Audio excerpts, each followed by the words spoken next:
Hayward later recalled watching the brothers working together in their extraordinary fashion as they would get at the piano, pound, wrangle, swear, burst into weird snatches of song, and eventually emerge with a polished lyric. Just talking musicals with you. Hello, my name is Lesley Knight and welcome to episode 2 of our new season of Just Talking Musicals. In episode 1, we started to uncover the story lurking behind how George Gershwin came about DuBose Heyward's novel Porgy, when he tried to read it to help him sleep after a long day's rehearsal one night sometime back in 1926. We pick the story up now just as things are beginning to heat up. Gershwin and the author DuBose Heyward had always envisioned this new piece as a folk opera, not a musical. So where would it be best served to premiere it? In an opera house or a theatre? Gershwin fans will be all too well aware of the speculation that's gone on for years as to whether Porgy and Bess would have been best delivered as a musical. After all, it was Gershwin who decided to open it in New York on Broadway.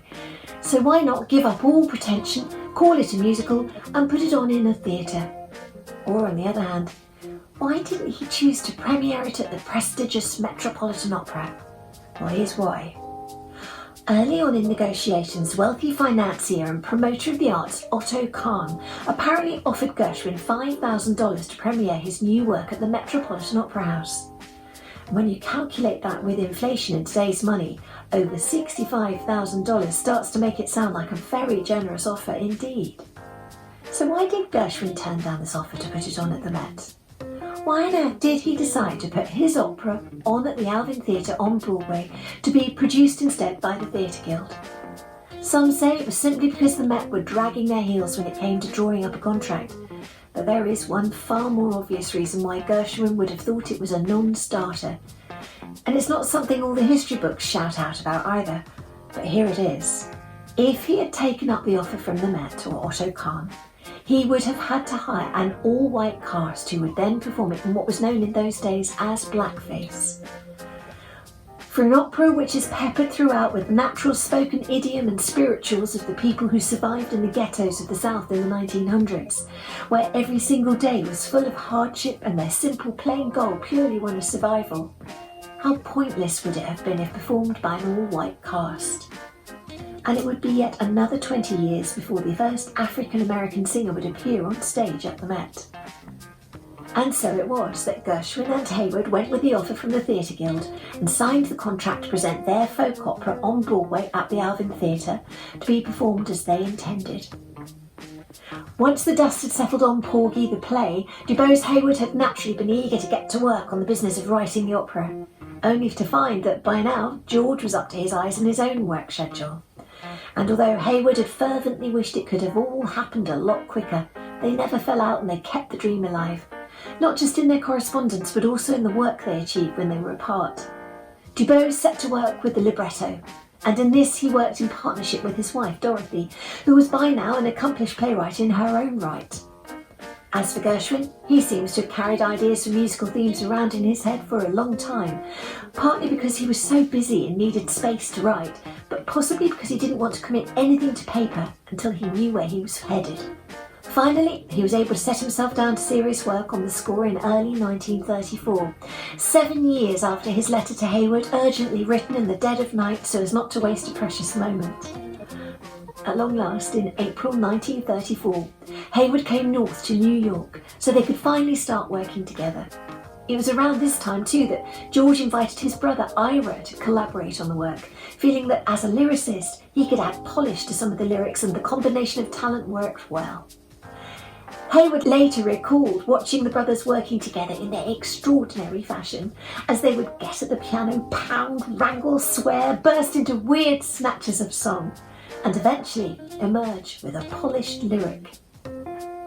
One thing that both men agreed on right from the start was that it would make perfect sense for Gershwin to spend time in South Carolina to soak up the atmosphere of the people and the place. After one brief visit early on in their collaboration, George was finally able to pack up his bags and journey to Charleston to spend time surrounded by the sounds and pace of life in the land of his Porgy, and he and the Haywards finally decamped to a place called Folly Island for a sojourn that was to fire up his imagination in a way that sitting in his apartment in New York could never have done. And so it was that Gershwin and his cousin, the artist Henry Botkin, set out for Charleston from Pennsylvania Station on the 16th of June 1934. Not one to travel light, his man-of-all-work, Paul Muller, preceded the pair in Gershwin's Buick, loaded down with extra luggage, including art materials and golf clubs, to necessitate the 5-week stay in a simple 4-room cottage with a large screened-in porch on Folly Beach. The Haywards, meanwhile, were to be found in much more elaborate surroundings nearby, no doubt choosing to keep the elements a little more at bay in favour of home comfort. But Hayward was now delighted to have his collaborator in situ to immerse himself completely in all the local colour and heat of the baking sun on Folly Island. Hayward later wrote that the most interesting discovery to me as we sat listening to people singing spirituals or watched a group shuffling before a cabin or country store was that to George it was more like a homecoming than an exploration. One evening, when they went to a prayer meeting at a church on a nearby island, where the congregation created their own accompaniment to prayer by a complicated rhythmic pattern beaten out by feet and hands known as shouting.